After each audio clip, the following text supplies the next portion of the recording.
Hi everyone, it's Shane from Hanlon's for another Maintenance Monday. Today we're going to talk about fire extinguishers. We're getting to where balers are going to start baling, possibly even tonight already from what I hear.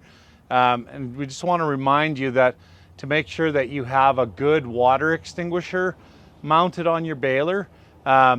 This baler is a really good example. You can see where the extinguisher was there.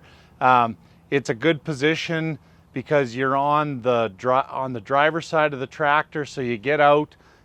It's a place that it's easily accessible. It's close to the ground so that you're not trying to reach it and pull it off from up above you. And then you have access to wherever that fire may be if you're so unlucky for that to happen. The other thing that we're seeing more and more, and it's probably not a bad idea, is to have some kind of a dry chemical extinguisher on your tractor. With the heat that comes off some of the exhaust systems and with the way tractors are built now, it's a good idea to have an extinguisher like that on the tractor.